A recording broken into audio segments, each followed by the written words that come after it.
Yeah? Okay. So, hello everybody. I would say good morning, but it's already almost noon. My name is Tudor Florescu. I am a sales engineer with Bitdefender, working in Bitdefender in cybersecurity for the past 10 years almost, doing the job of sales engineering for the past 1 year. It's first and foremost, thank you for having me here, and thank you for taking time to listen to Bitdefender talking about advanced engineering against cyber threats. So first and foremost, let's go through the agenda. We're going to start with a very short introduction about who is Bitdefender, so that we can position, let's say, the company and the speaker. Then we will go into the current state of cybersecurity and the challenges that it poses to AV vendors. Then we're going to discuss about a possible solution that Bitdefender implements and to see the advantages and disadvantages of that solution. And as mentioned, we're going to wrap up things with a short Q&A if you do have any questions. So, to get things started, first and foremost, who is Bitdefender? Bitdefender is a technology company in the cybersecurity field. We protect businesses in more than 150 countries. Our technology install base is more than 500 million endpoints. This is due to the fact that we have more than 150 OEM partners who integrate our technology and who use our SDKs and our technology within their products. We are able to have this large number of OEM partnerships due to the ease of use of our SDKs and due to the fact that our product is modular. Each Bitdefender team does its own, let's say, does its own feature. We have more than half of our company invested in R&D, headquartered, of course, in Romania, Bucharest. And as you can see, besides the, let's say, the current projects which we have for our, the yearly roadmaps, we invest almost a quarter of our funds into what we call moonshot projects, which might or might not, of course, succeed. So enough about Bitdefender. Let's talk about the current state of cybersecurity. I'm not going to go into too many details because I'm sure that if you're participating at this conference, you already pretty much know what is the current state. And that would be a very bad state. Due to the fact that we have an increase, a yearly increase in number of malware. The main reason behind this increase, is the fact that at this point, cybercrime is a business. All the facets that you apply in your businesses can also be seen today in cybercriminality. We have attackers that use affiliation. We have the possibility of buying malware directly from the internet without the need to know coding. Actually, we can, to make things even more interesting or maybe more palpable, we can even determine the return of investment of cybercriminality. Why? Because with ransomware, the payments are visible. The accounts which receive bitcoins for every ransomware attack are visible. Everybody can see how much money goes into every attack. So we are able to determine the return of investment of cybercriminality, and I think everybody here would be more than happy with more than 1,000% return of investment. This is due to the main actor of cybercriminality, which is ransomware. I don't want to spend too much time on ransomware because the moment it gets into CNN, the moment mainstream media talks about ransomware, you know that everybody knows what ransomware is. This is due to the latest developments in ransomware, due to the fact that this year we saw the first version of self-propagating ransomware with WannaCry. There was no need with WannaCry to send to victims the malware. It had its own mechanism for propagation. So this is, let's say, the main threat actor that we keep seeing in the market. Now, is there a solution for this threat? Is there a way of getting ahead of the threats? Well, I can tell you that the solution is not signatures. No company is able to perform or to insert as many signatures as new malware appears every day. Simply, the number is too large. You don't want to create a product that is not working because it has to go through 700 million signatures before it is able to detect one malware. Yes, you might be able to compress them, you might be able to reduce the size as much as you can, but still, signatures are reactive. You have to see something in order to sign it. This is why, up to a point, signatures are good, but they do not offer enough. The solution that the industry came up with is machine learning. Now, machine learning is a general term. It can be used in many fields, not only cybersecurity, and represents the ability of using artificial intelligence to teach computers to perform an action. In our scenario, we're interested in using artificial intelligence to determine whether a file is malicious or not. How do we do that? Well, let's take a look at the ingredients of machine learning. First and foremost, in order to be able to detect a file, in order to be able to determine whether a file is infected or not, or malicious or not, you have to take a look at its features. And features can be static or dynamic. Second of all, how do you determine those features? What do you need in order to extract features? Well, you need a training data. You need a set of clean files and a set of malware files, which you previously know that are clean or infected. The broad schematics is this one. We have the training data, we extract features, then we try to, based on those features, we try to create machine learning algorithms that we can then use for our detection. This is not just, let's say, a one-time process only. It happens continuously. The more malicious files you detect, the more features you're able to extract so that you can improve your algorithms. Now, by features, I'm referring to characteristics of a file. And these characteristics allow us to determine whether a file is infected or not. As I've mentioned, they can be static characteristics or dynamic. To give you an actual example, the ability of a file to connect to a URL and to download another application or another executable. That is one feature which we are able to extract. A second example would be whether the file is packed or unpacked. And if it's packed, is it packed with a common packer or is it something very obscure? General, let's say, clean files shouldn't be using an unknown packer because, of course, that draws attention. The last example which I have might be let's say, the most obvious one, and it is about the file size. Does the file size say anything about a file, whether it is infected or not? By default, it shouldn't say, but it also gives you, let's say, some indications of compromise or of maliciousness. So these are some examples of the file features which we are able to extract. The second part is, how do we do that? Well, we are able to do file extraction by using emulation. We emulate the file in our Behave, which stands for Behavioral Analysis in a Virtual Environment.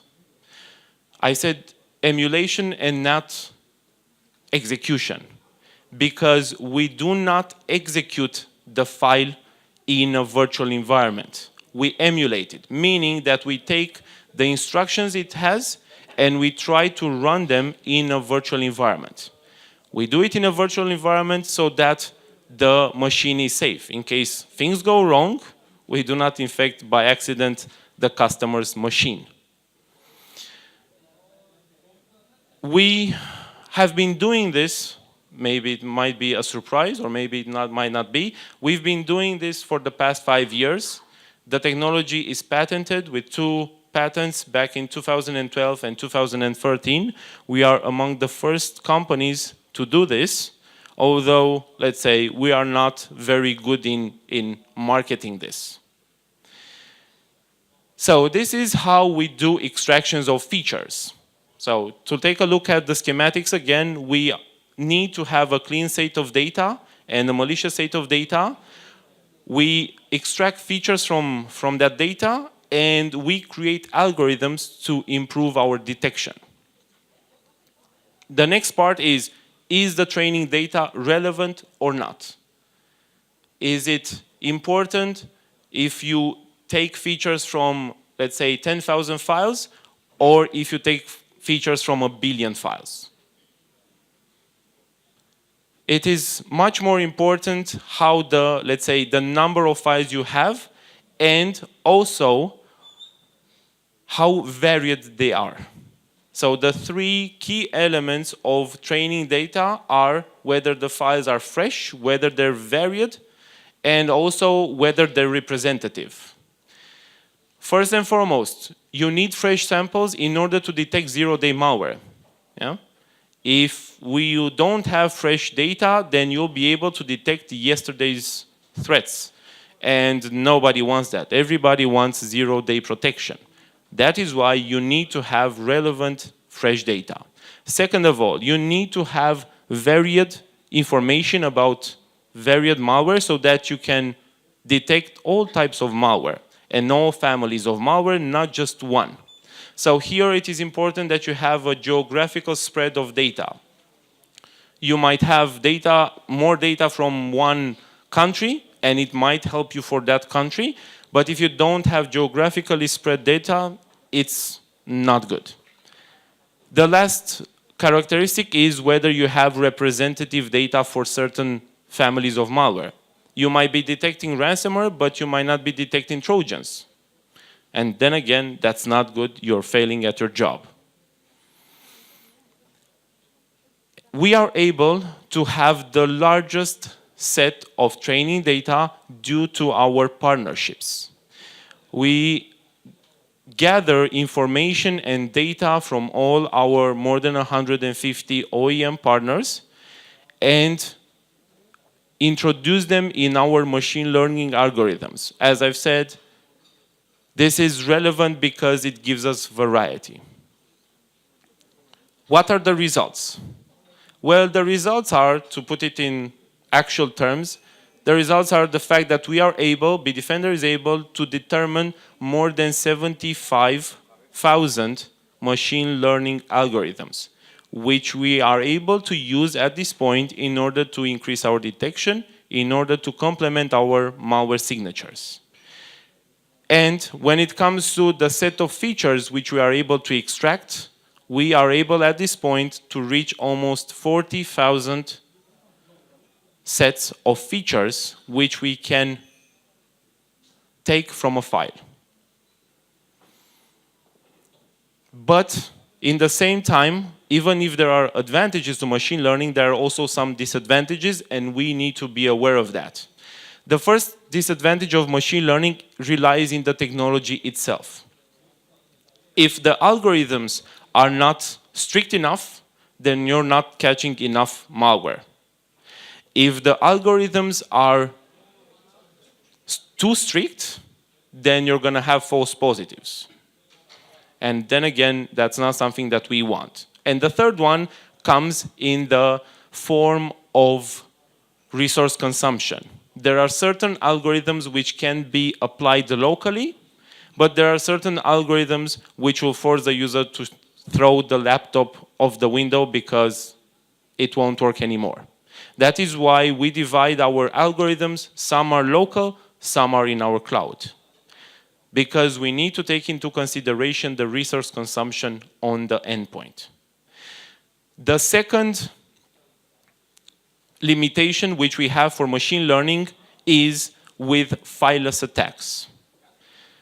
Attacks which try to create a connection to the machine, not infect the machine, not block it with ransomware, but simply remotely connect to that machine to see what the user is doing. Yes, afterwards the attacker can download malware or can introduce some kind of malicious software, but we would be able to detect that.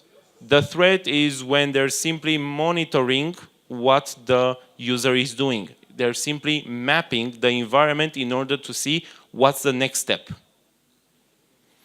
And this kind of attacks cannot be detected with machine learning, but because there's no feature to be extracted.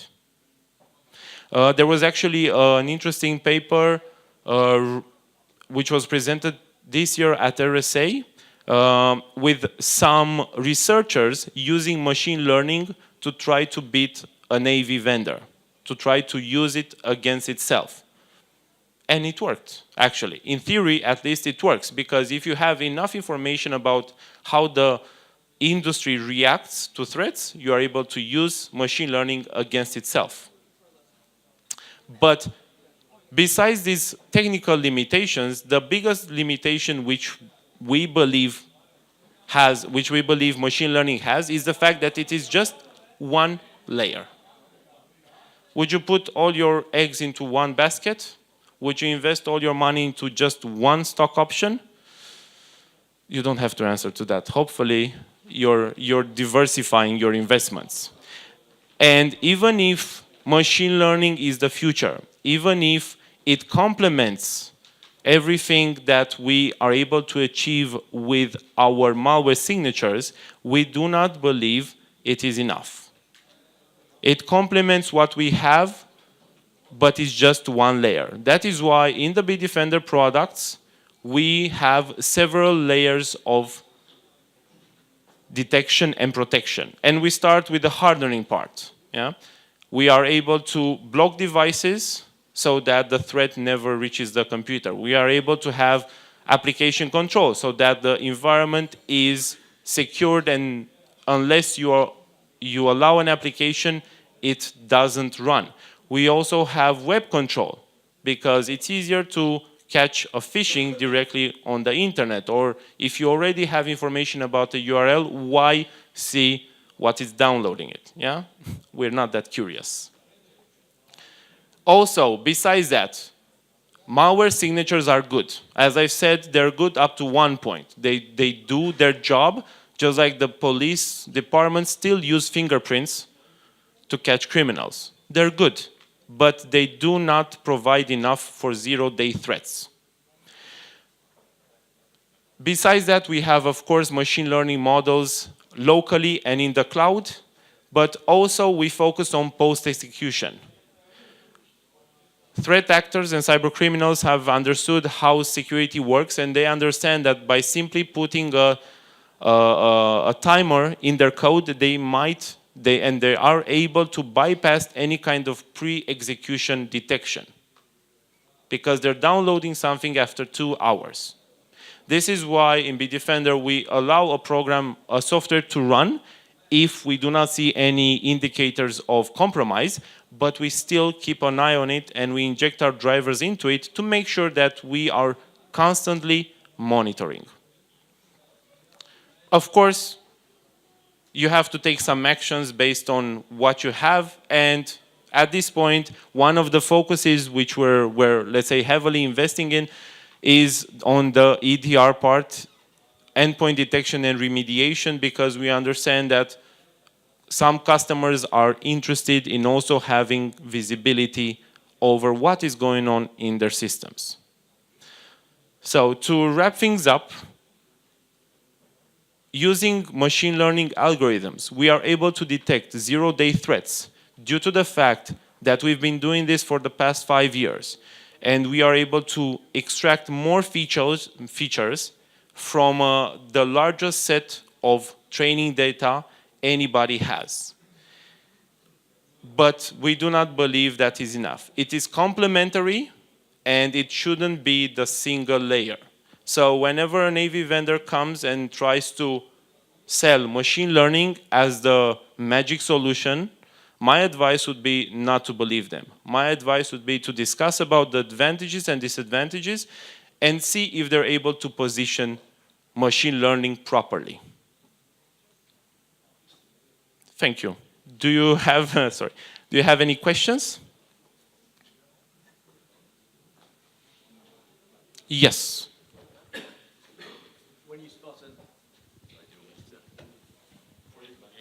Yeah. When you spot an advanced persistent threat and you work out the beaconing control point, do you also share that with the industry? Because it'd be great to think that in my dream world that all the internet providers would shut that control point down, so that gives multi-layer protection. So first and foremost, if we are able to detect the control in the CNC server, first and foremost, what everybody is doing is monitoring who is connecting there. Okay, so we've had enough cases where we can simply shut down the threat, just like it happened with WannaCry. They registered the domain, and they shut down the threat, but nobody knows who did it.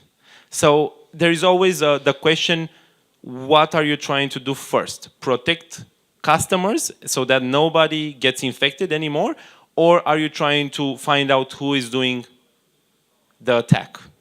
So on one hand, first and foremost, the first thing that we try to do is see how we can mitigate the risk, see how we can replicate that, let's say, the CNC, so that it becomes harmless, but in the same time, we try to leave it up and running so that we can see who is connecting to it, so that we can catch the guys. Okay? At this point, unfortunately, the industry is more focused on stopping malware rather than catching the guys. But it is also because of the fact that where are cyber criminals? They could be in any country in this world, as long as they have internet.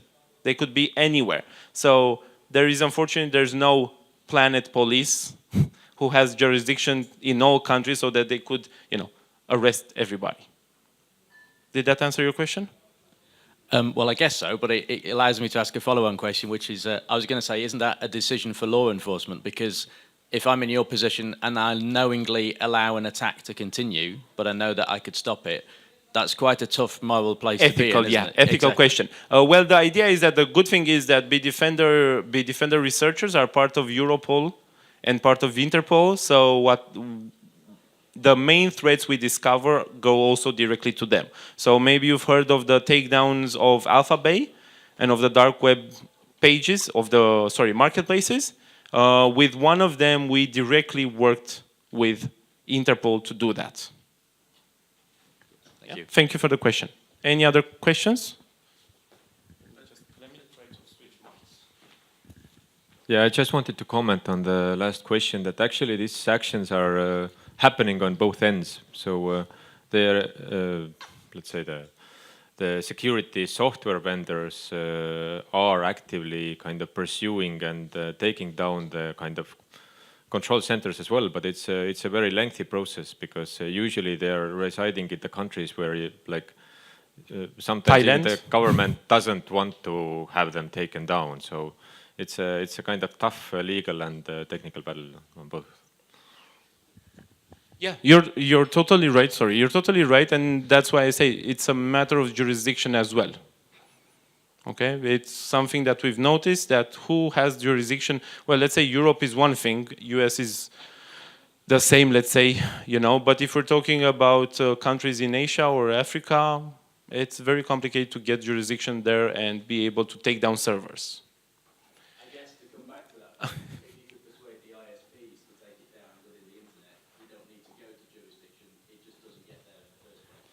Yes, we could. I think we could go on and cover the entire day with this discussion because it's a very lengthy one. And we can do that. By the way, we have a booth in the main hall. I don't know the number. It's in one of the corners. So you can come to our booth and we can continue this discussion without any kind of problems, and also have some coffee and some sweets. Any other questions?